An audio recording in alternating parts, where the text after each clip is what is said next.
What's going on, everybody? Patriot Stacker here. So you probably all know that I am a huge fan of precious metals. I am a silver and gold stacker. But what you might not know is what got me into stacking in the first place. And that would be self-reliance and preparedness. I am a huge advocate of being prepared for any kind of situation or crisis that may arise. Whether it's small or on a large scale, I like to be prepared for anything that may come my way. And I believe that knowledge is a prepper's greatest tool. There's this thing called the rule of threes, and it is aimed towards outdoor and wilderness survival, but it can definitely be applied to an urban setting as well. The rule of threes states that you can only survive 3 minutes without breathable air, and you can only survive 3 hours in a harsh environment without proper cover or shelter. And you can only survive 3 days without drinkable water, and you can only survive 3 weeks without food. And this is a great tip to keep in the back of your head when faced with any type of survival situation. But today we're going to talk about another really helpful tip and piece of knowledge to keep in the back of your brain, because these skills and this knowledge can definitely help in a crisis or survival situation. So today we're going to talk about the 5 C's of survival. The 5 C's are a cutting tool, a combustion device, cover, a container, and cordage. So we're going to see and look at a couple different examples of those 5 C's, and I'll explain what all that means. So the first C of survival is a cutting tool. And there's a few different examples that fall into this category. So you can have something just as simple as a Swiss Army knife. I mean, these things are great to have in your bug out bag, your survival kit. Put it in your pocket if you're going for a hike. Put it in your car if you're going for a long ride. You know, they have multiple uses, all different little tools within a compact piece. You know, really great to have. Another example would be a folding knife. It's compact, fits in your pocket. Nice thing to have. Always keep your blade sharp. But another great cutting tool.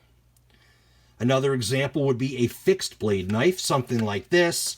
This will click on your belt, comes with a Kydex sheath, even has a built-in ferro rod for creating a spark if you want to start a fire. But something like this will do a little bit more heavy-duty jobs. Make sure you get something with a full tang, where the blade goes the length of the entire piece. And this will, break down larger pieces of wood, definitely does some more heavy-duty jobs. And speaking of processing wood, another great thing to have, especially in a wilderness outdoor setting, is something like this. This is a folding pocket saw. You can clear a path or whatever you need to do out in the wilderness. It will take down any kind of branches, small trees, things like that. Definitely a great tool to have, very compact. And also a hatchet or an axe, in a wilderness setting is another really great cutting tool. So there are many examples, all different brands and styles. Depending on the setting you're in, you might want to have a different particular type of cutting tool. So the second C of survival is a combustion device. And there are also many, many examples of this type of tool.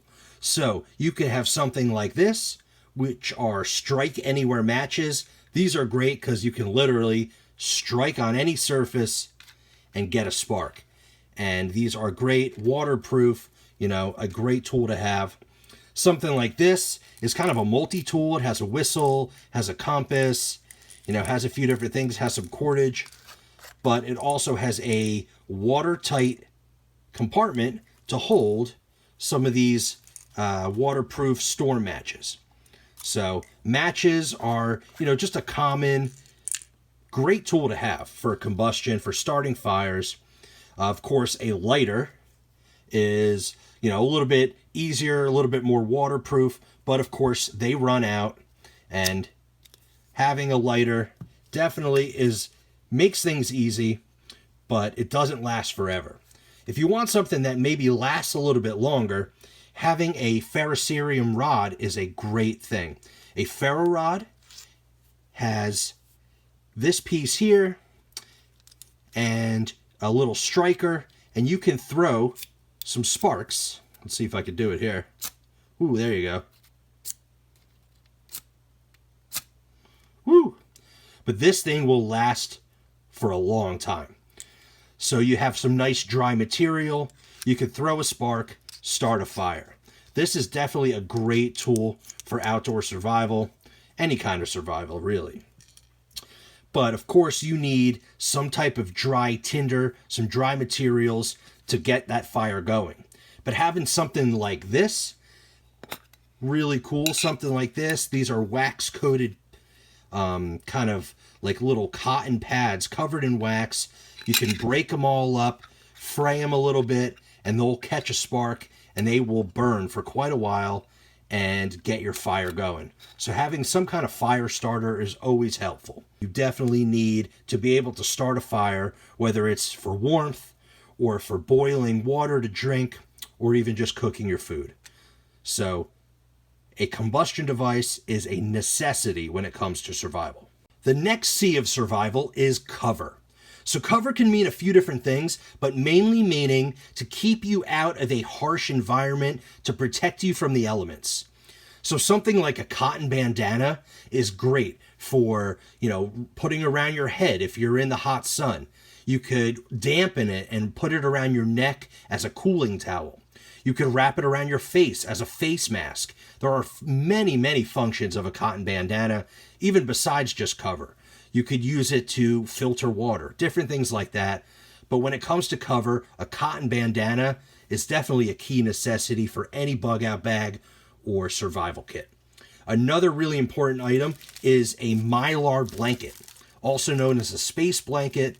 But these foil-like blankets are really good at keeping your body heat in, and it keeps you warm, and it reflects your body heat.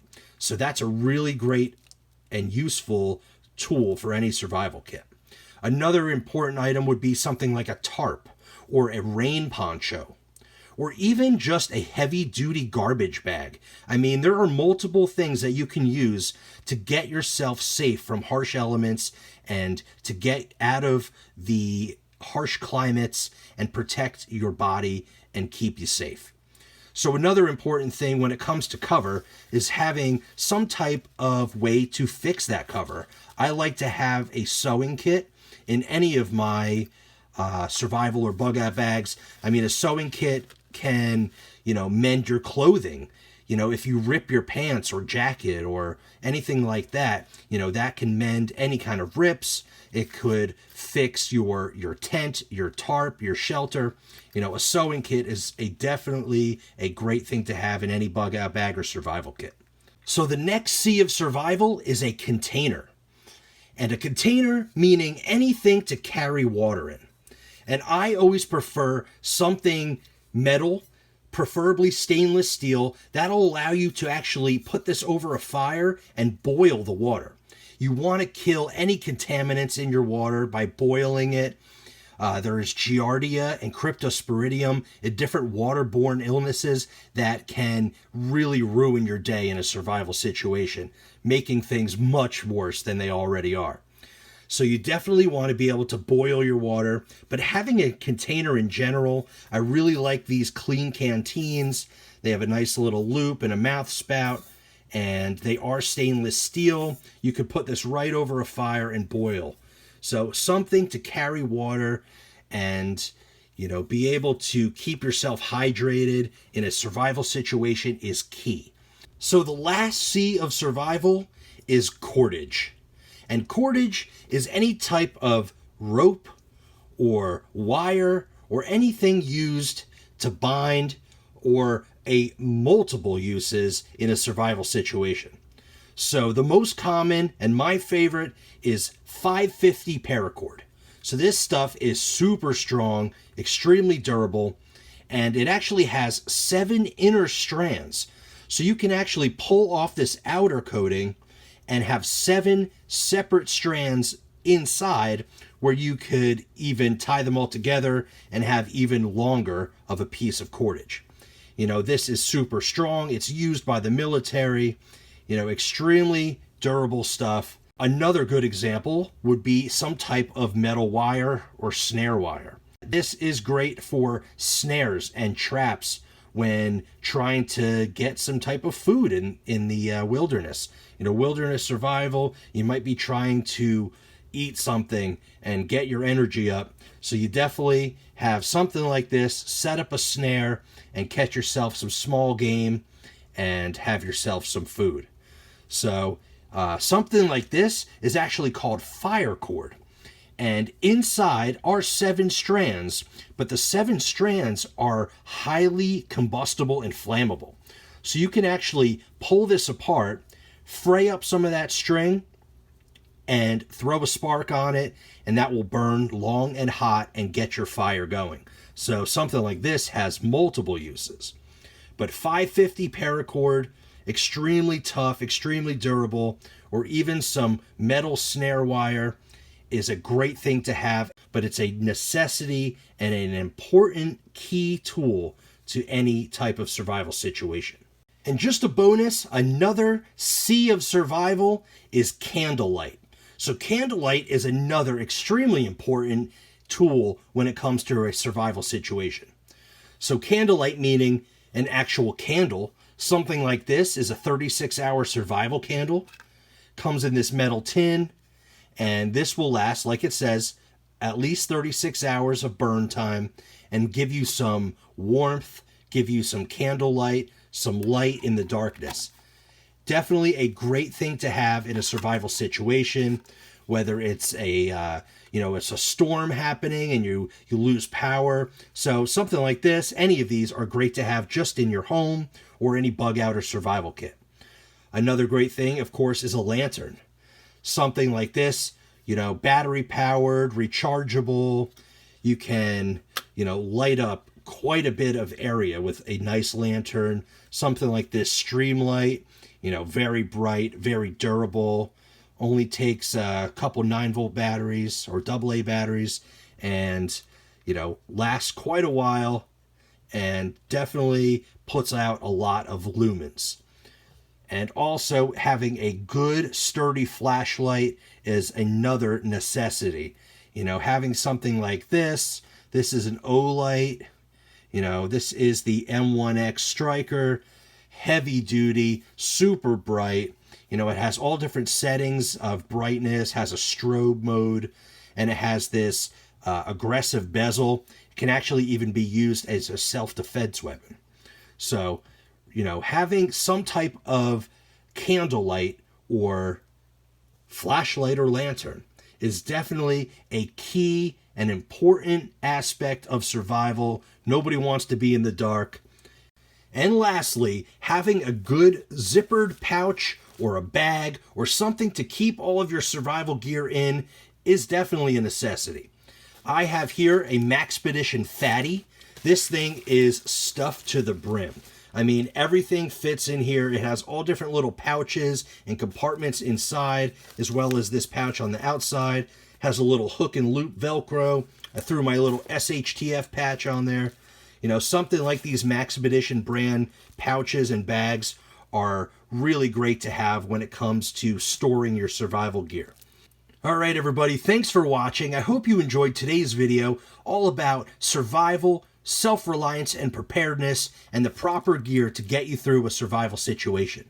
This is what got me into silver and gold stacking in the first place, and I'm a huge advocate of survival, preparedness, and self-reliance. And I hope you enjoyed today's video. We talked about the rule of threes, and we also talked about the 5 C's of survival. Well, thanks so much, everybody, for watching today. If you enjoyed what you saw, please smash that like button. And if you enjoy videos all about silver stacking, precious metals, self-reliance and preparedness, outdoor adventures, all that fun stuff, please subscribe to the channel. And please ring that notification bell so you can see when I upload videos. And as always, have a great day.